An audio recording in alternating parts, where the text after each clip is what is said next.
Seja contigo, mais uma vez estamos aqui para gravar esse vídeo e dessa vez nós vamos estar falando novamente sobre divisão espiritual no lar, parte 2. Nós comentamos no primeiro vídeo sobre a convivência do cônjuge crente com o não crente e agora nós vamos continuar comentando ainda e vamos aprender um pouco mais sobre como lidar com essa situação. O texto que nós lemos foi a primeira carta de Paulo aos Coríntios, capítulo 7, do versículo 12 ao versículo 16. Nós abordamos o versículo 13, onde disse que se uma mulher tem marido descrente e ele consente em habitar com ela, não a deixe, né? Então, da mesma forma, a orientação que é dada à mulher é dado para o crente, o homem crente também. Se este tem esposa também que é descrente, que esse também não a deixe, né? E a palavra de Deus é muito clara que o cristão, ele é sal da terra, ele é luz do mundo, ele deve servir de exemplo para o seu cônjuge que ainda não conhece ao Senhor Jesus. Então o versículo 14, ele vai dizer assim: porque o marido descrente é santificado pela mulher, e a mulher descrente é santificada pelo marido. De outra sorte, os filhos seriam imundos, mas agora são salvos. Eu quero esclarecer aqui para os irmãos, para vocês, esse texto, porque quando nós lemos ele assim de primeira vista, dá a entender que basta um dos cônjuges, né, serem crentes para que o outro seja salvo. Não é desta maneira que o texto está afirmando, tá? Vamos procurar entender de que maneira é que Paulo está afirmando esse texto. Então, a Bíblia que afirma que o cônjuge que serve ao Senhor santifica o não crente. E é muito importante ressaltar, amados, que a santidade a que se refere o apóstolo Paulo, ele não leva à salvação. Isto é, o incrédulo não pode ser salvo através da experiência salvadora do outro, pois a salvação individual é intransferível, tá? Então não entenda você, o meu marido não é crente, ele vai ser salvo porque eu sou crente, a minha esposa não é crente, ela é salva porque eu sou crente, não é por aí não, a salvação é individual, tá? Mas isso significa que o teu relacionamento do cristão com o não crente, sendo casados, não vai influenciar na sua santificação, né? Ou seja, o fato de você ter um relacionamento com o teu marido que não é crente, ou com a tua esposa que não é crente, não vai influenciar na tua santificação, tá? A tua santidade não vai alterar por conta disso, pelo contrário, né? Essa outra pessoa ainda vai ser beneficiada por essa situação. Então vamos abordar um outro ponto importante, né? Que é exatamente na criação dos filhos. É difícil quando um dos cônjuges serve ao Senhor e o outro não serve ao Senhor. O que vai acontecer? Quando o cristão, quando o crente quiser educar seus filhos no caminho do Senhor, talvez o outro cônjuge que não é cristão vá querer levar ele para o outro caminho. Então o filho vai ficar dividido. É uma parte difícil no relacionamento, nesta parte da criação, porque geralmente esta pessoa, esse filho, ele vai querer seguir, né, obviamente, o caminho das trevas. Por quê?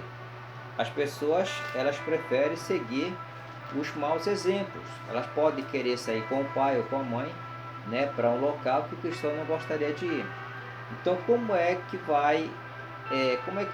vamos poder encontrar então uma concordância dentro desse relacionamento, né? Então, em primeiro lugar, nós temos que agir com sabedoria, né? A sabedoria ela vai nos fazer entendermos essa situação.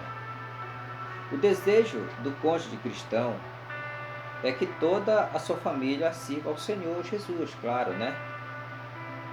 Em se tratando dos filhos, o desejo é ainda maior, mas nem sempre é possível criar os nossos filhos dentro dos limites do templo, como Ana criou Samuel, não é verdade? às vezes nossos filhos vão sempre tender para o mal. E quando vem a influência de um dos cônjuges por não ser cristão, vai ser mais difícil ainda nós educarmos essa criança no caminho do Senhor. Não é verdade? Então, o que fazer? Será que se você entrar em conflito com o teu cônjuge que não serve ao Senhor, será que vai resolver este problema? Será que a discórdia vai ajudar? Certamente que não, não é verdade? Então é por isso que é necessário agir com sabedoria para que se possa criar esses filhos sem conflitos, né? Sem um puxar para o lado e outro puxar para o outro. E aí você pode me dizer, mas eu não tenho essa capacidade, não tenho essa sabedoria para isso. O apóstolo Tiago, ele diz assim, que se alguém tem falta de sabedoria, peça a Deus, que a todos dá e não lance em rosto. Mas ele acrescenta, peça porém crendo, não duvidando, porque aquele que duvida, ele não recebe. Então, se você precisa de sabedoria para mediar esta situação, peça a Deus, que Ele vai te ajudar com certeza, dando sabedoria para que você possa então direcionar, né, dar um norte para essa situação. A única coisa a ser feita é ensinar a palavra de Deus em casa, né? Então procure estimular a leitura das Sagradas Escrituras, né? E de literaturas cristãs adequada para a faixa etária dos seus filhos. Não podemos descuidar da oração, a oração é muito importante no lar, para que os seus filhos possam, né, ganhar gosto pela oração.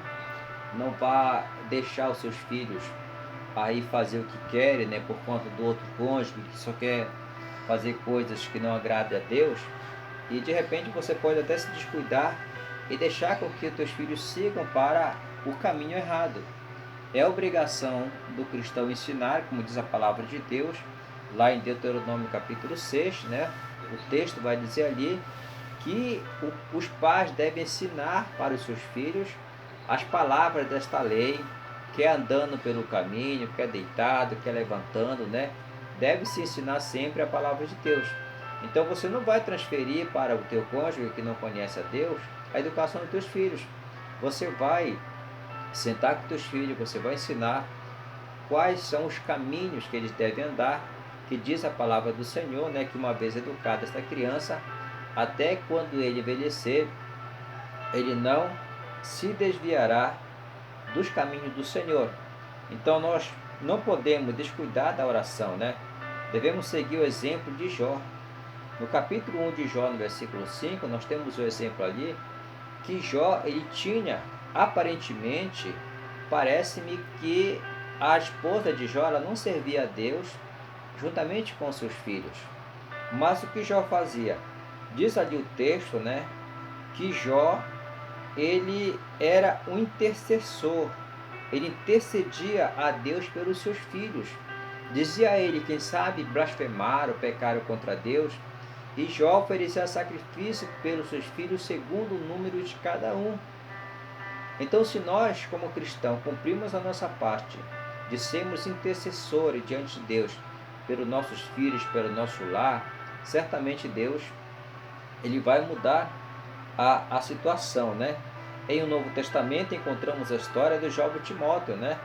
Que era filho de uma judia crente com o pai grego que certamente era incrédulo. Então nós vemos ali que o pai de Timóteo não era cristão, mas a sua mãe era uma judia crente. Observe que o apóstolo Paulo vai citar, né, na carta a Timóteo, de que ele aprendeu os princípios da palavra de Deus com a sua avó, né, e com a sua mãe.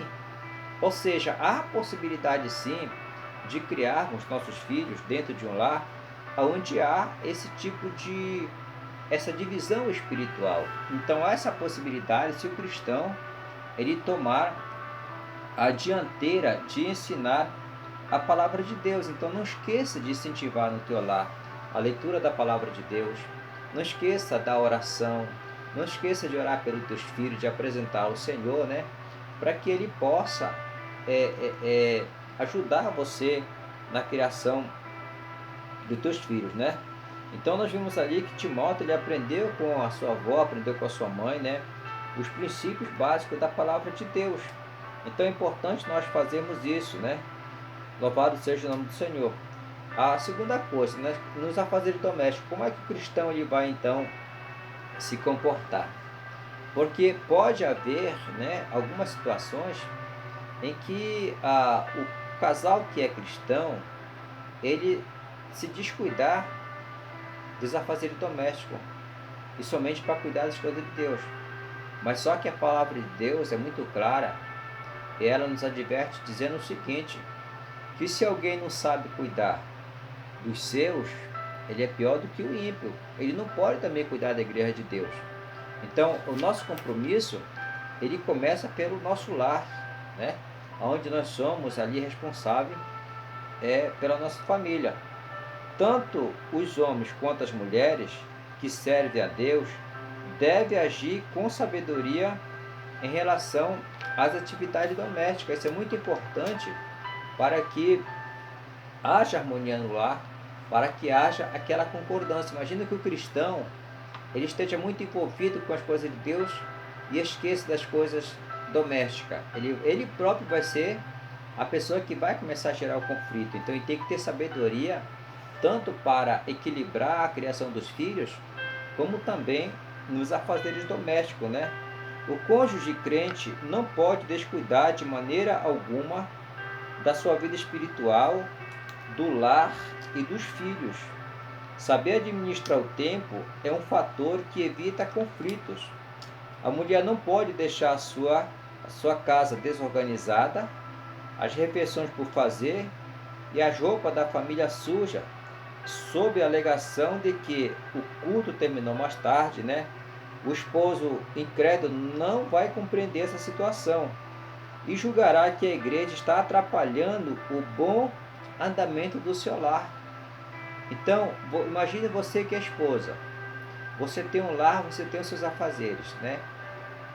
O teu compromisso, primeiramente, é claro que é com Deus. Mas você não pode se descuidar dos afazeres do teu lar. De cuidar dos filhos, de cuidar da casa, né? Sob a alegação de que está fazendo a obra de Deus. Porque você tem uma responsabilidade. Por isso que Paulo diz que o casado, ele cuida de agradar o seu cônjuge, né? Ou seja, ele cuida das coisas do mundo. Já o solteiro, ele cuida das coisas de Deus. Então, saber administrar o tempo, saber dividir esse tempo, né? Essa tarefa que tem em casa e com a família, com a obra de Deus, é muito importante para que não haja conflito, né? Então, da mesma maneira, o homem que deixa de ajudar a mulher na organização do lar, que não realiza os pequenos reparos na casa, desculpando-se que não pode chegar atrasado ao culto, levará a esposa também descrente a afastar-se ainda mais do Evangelho. Portanto, os cônjuges crentes devem agir com sabedoria, procurando os melhores dias e horários, né, para comparecer aos cultos. Não podemos nos esquecer que Deus ama a família, pois Ele mesmo a criou. Então não sejamos nós, os cristãos, causadores de conflito no lar. Porque a mulher sábia, quando nós lemos a mulher sábia, lá no livro de Provérbios, ela cuida bem da sua casa.